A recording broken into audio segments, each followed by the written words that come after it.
उस सुबह गांव की हवा में ताजगी थी। सूरज की किरणें खेतों पर पड़ते ही ओस की बूंदें मोतियों सी चमक उठीं। माधुश्री आत्मविश्वास के साथ घर से निकली। आंखों में बड़े शहर में कुछ कर दिखाने का सपना था। वह अपने परिवार की उम्मीद थी और जानती थी कि शिक्षा ही उसकी मंजिल तक ले जाएगी। उसे नहीं पता था कि यही रास्ता उसे प्यार, धोखे और दर्दनाक अंत की ओर ले जाएगा। कॉलेज की दुनिया माधुश्री के लिए नई थी। यहीं उसकी मुलाकात प्रद्युम्न से हुई, जो अपने सपनों के लिए शहर आया था। दोनों की दोस्ती कब प्यार में बदल गई, पता ही नहीं चला। वे साथ पढ़ते, भविष्य की योजनाएं बनाते और एक दूसरे का सहारा बन गए। 6 साल में उनका रिश्ता मजबूत हुआ। उतार चढ़ाव देखे, लेकिन साथ नहीं छोड़ा। माधुश्री ने अपने परिवार को प्रद्युम्न के बारे में बताने का फैसला किया। उम्मीद थी कि वे खुश होंगे, पर उसे अंदाजा नहीं था कि समाज और परिवार की दीवारें उनके प्यार के रास्ते में सबसे बड़ी बाधा बन जाएंगी। जब माधुश्री ने अपने परिवार को प्रद्युम्न के बारे में बताया, घर में भूचाल आ गया। सबसे बड़ी समस्या थी जाति, समाज और रिश्तेदारों का डर। उसके पिता ने साफ मना कर दिया। परिवार का दबाव बढ़ता गया।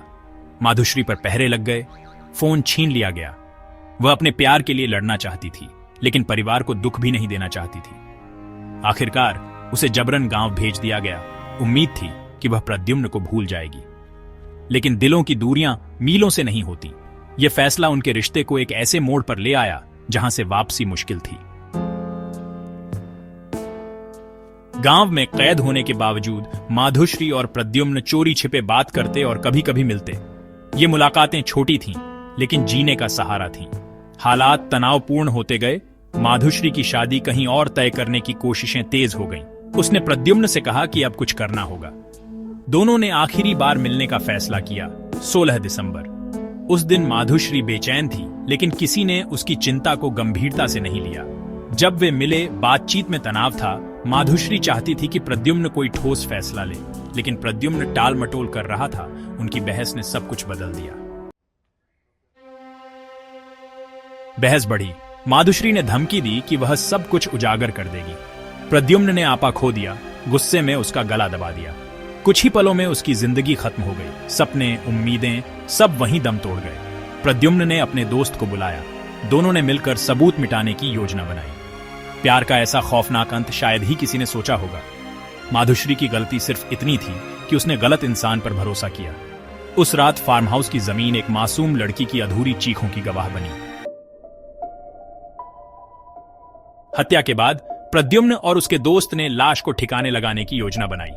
वे माधुश्री के शरीर को कार में डालकर सुनसान जंगल ले गए और खाई में फेंक दिया।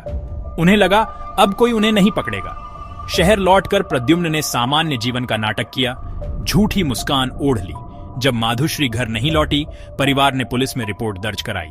प्रद्युम्न ने पुलिस और परिवार को गुमराह किया, मदद का नाटक करता रहा। उसका दोहरा चेहरा डरावना था। एक तरफ कातिल, दूसरी तरफ हमदर्द बनने का दिखावा।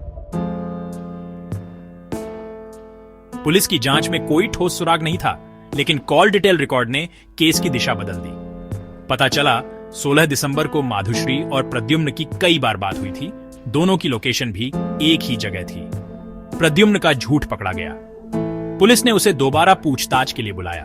सबूतों के सामने वह टूट गया और गुनाह कबूल कर लिया। उसने बताया कि कैसे हत्या की और लाश को जंगल में फेंका। पुलिस ने उसके दोस्त को भी गिरफ्तार किया। अब अगली चुनौती थी माधुश्री की लाश को बरामद करना। पुलिस प्रद्युम्न और उसके दोस्त को लेकर जंगल पहुंची। खाई में तलाशी के बाद एक कंकाल मिला। माधुश्री की पहचान कपड़ों और सामान से हुई, लेकिन सिर गायब था, जो एक रहस्य बन गया। पुलिस ने आसपास खोजा, पर सिर नहीं मिला। क्या जानवर ले गए या पहचान छिपाने के लिए हटाया गया? प्रद्युम्न बयान बदलने लगा, लेकिन पुलिस के पास मजबूत सबूत थे। कंकाल की फॉरेंसिक जांच हुई। परिवार के लिए यह बेहद दर्दनाक था। सिर का न मिलना न सिर्फ जांच में बाधा था, बल्कि परिवार के लिए कभी न भरने वाला घाव भी। माधुश्री के कंकाल की खबर घर पहुंची तो कोहराम मच गया। उसकी मां बार बार पूछती, मेरी बेटी कहां है? परिवार सदमे में था। पिता खुद को कोस रहे थे। भाई बहन उसकी याद में बिलख रहे थे। घर में सिर्फ सिसकियां थीं। वे हर दिन उसी दर्द से गुजरते हैं। उसकी चीजों में उसकी मौजूदगी महसूस करते हैं। सबसे बड़ा सवाल, क्या प्यार करना गुनाह है? वे बस इंसाफ चाहते हैं ताकि किसी और माधुश्री के साथ ऐसा न हो। उनकी आंखों में अब आंसू कम, इंसाफ की आग ज्यादा है। प्रद्युम्न और उसका दोस्त जेल में हैं, मुकदमा चल रहा है। परिवार हर तारीख पर अदालत जाता है, इंसाफ की उम्मीद में। ये लड़ाई सिर्फ माधुश्री के लिए नहीं, हर उस लड़की के लिए है जो प्यार में धोखा खाती है। यह कहानी हमें सिखाती है कि प्यार में आंखें खुली रखनी चाहिए और समाज की खोखली परंपराओं पर सवाल उठाना चाहिए। माधुश्री की आवाज दबा दी गई, लेकिन उसकी कहानी जिंदा है, एक चेतावनी, एक सबक। असली इंसाफ तब होगा जब समाज प्यार को जाति धर्म के तराजू पर तौलना बंद करेगा। माधुश्री की मांग हमेशा जिंदा रहेगी। हमारी जिम्मेदारी है कि उसकी आवाज बुलंद करें।